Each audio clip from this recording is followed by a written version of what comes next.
Daksha. I'm making this video because a large number of people have reached out and asked me about my experience at Barcelona Technology School doing their UX Design Masters.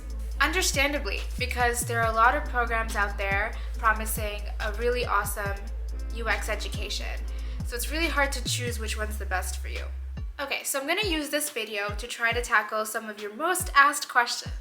Here's what I'll cover. Will this master's help me get a job? Is this master's better than a boot camp? What about the cultural exchange portion of it? Can I work part-time while doing this master's? What can I expect from the curriculum? I'll go over what I loved most about the master's, and I'll also go over what I didn't love the most about my experience. And at the end, I'll share some wisdom and deep thoughts. Okay, here we go. So this is a question that I get the most. After completing this degree, which is a year long, will it increase my chances of getting a job? The challenge varies depending on where on this planet you're looking for a UX job. I live in Toronto, Canada, and after I completed my internship, which I'll talk to you about a little bit later, I came back home, and this was also during COVID when everything was shut. I started my job hunt from scratch. I would say that having a UX-related master's degree in general definitely helped me get my foot in the door. Larger companies saw that on my resume. They were more willing to give me a chance. They were more willing to give me that first interview. So I'd say yes, it definitely increased my chances in landing a job here in Canada. Now, the jobs I were targeting were larger, well-known companies, rather than startups where UX design might be a little bit more specialized and you might need a little bit more experience to work at. Also, the pay might be a little bit higher at some of these places. The next question I often get as well: should I do this master's or should I do a boot camp? Alright, so this depends as well. Now, this master's is not an academic master's, so do not expect essay papers or research papers or even any field work. This master's is very hands-on. It's almost like an extended boot camp. Is that necessarily a bad thing? No. It gives you a lot more time to grow and ask questions and leverage the network that you now have. I would also keep my expectations in check. At the end of the year, I did not necessarily feel like an expert in UX design or product design. I just felt like I knew enough to begin. Whether or not you should do a boot camp local to you or this master's all the way in Barcelona depends on what your goals are for yourself. For me, I really wanted to travel outside of my country and I wanted to experience a new culture, and that's why this master's was a great excuse for me to do that. Turned out that the actual master's was pretty good too, but honestly, I didn't go in with a lot of expectations. So if I had done a boot camp, what I would not have gotten is a portfolio. After I finished my master's, I had enough pieces and projects to piece together a presentable portfolio. Also, if you don't already know, please know now, your portfolio is of the utmost importance when it comes to landing a UX job.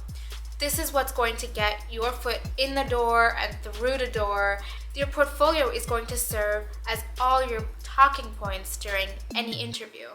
What I loved about the Masters is that they understood this and they did put a lot of effort and emphasis in trying to help their students build the best portfolio possible.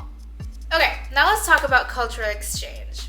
So what I noticed when people were inquiring about this Masters is that they were asking all these questions, but it almost seemed like they had already made up their mind about something, and they were trying to rationalize it. If you have ignored all the boot camps out there, and you're looking to Barcelona to pursue a master's in UX design, chances are that it's a little bit more about getting out of your country and exploring something new than it might be about the actual course and learning itself.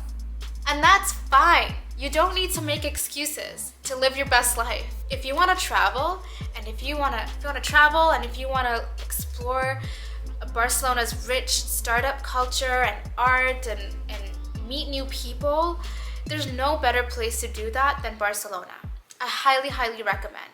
And if you want to use this master's as an excuse to society to go and do that, go for it. If travel and new experiences is part of what you are seeking, prioritize it and please use it to help fuel your decision.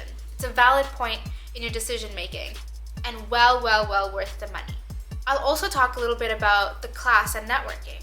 So in my master's, in my class, there were 20 different people from 20 different places around the world. And I got to work with each and every one of them. I learned so much from these interactions with these people. I learned so much about myself. I learned so much about product design and art. And I learned so much about relationships and communication, of course. So this type of experience was invaluable. All right, in terms of Barcelona, Barcelona is very diverse. There are so many people there from all over the world. Barcelona houses the Catalan. It's a part of Catalonia. So over there, don't expect to hear people speaking Spanish. You'll actually hear more Catalan, which is sort of like a mixture between Italian and French. Then you will hear Spanish. That being said, everybody in Catalonia also knows how to speak Spanish. So if you are fluent in Spanish or if that's something you want to practice, you also get to practice that in Barcelona. Another huge part about Barcelona is the architecture. Gaudi architecture specifically, that's who the Sagrada Familia was designed by. More than anything, you will find artists of all wakes in Barcelona. Traditional artists, digital artists, singers, songwriters, dancers, you name it. Being in an environment where art was valued so much and it was okay to indulge yourself in things outside of your work, it was so refreshing coming in as a North American to be in an environment where art was valued and appreciated. Can I work part-time? It depends. I think you can definitely work part-time. It might be more challenging for you to work part-time if you do not speak Spanish.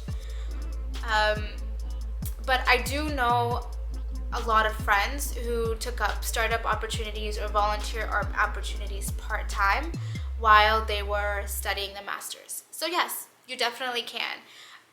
I would say leverage the network, leverage the staff, the school staff, and professionals to help you find a good internship. Or if you speak Spanish, you could maybe work at a local restaurant.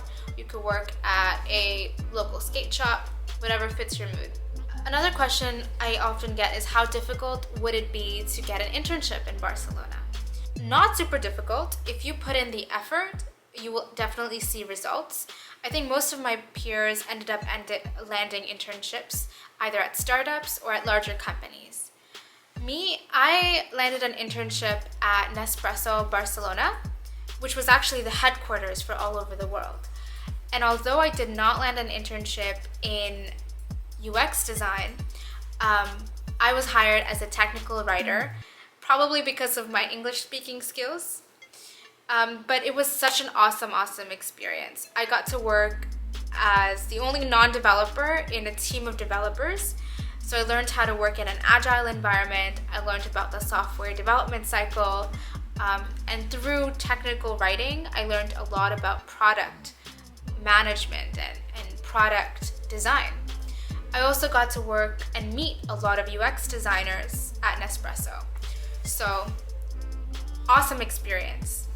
And as I explained, you do not need to know Spanish to work in Barcelona.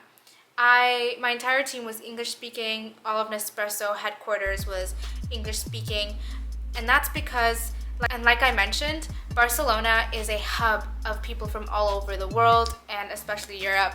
So the common language everyone speaks is English. The last thing I want to end with is that it all depends on you and your goals. I'm not here to tell you what the best decision is. I try to be as impartial as possible because ultimately, whether or not to go to BTS and spend the money all depends on your visualization for your ideal life. So I would highly suggest taking some time to sit down and write down and visualize what your ideal life looks like in the next year, in the next 5 years. Who do you actually want to be and what do you want to accomplish? Write it down, visualize it, prioritize it, and then make a decision. And if you have any more questions, I'm here. Shoot me a message, and I will do my best to answer as best as possible. I really hope this helped. Thanks for watching, and see you later.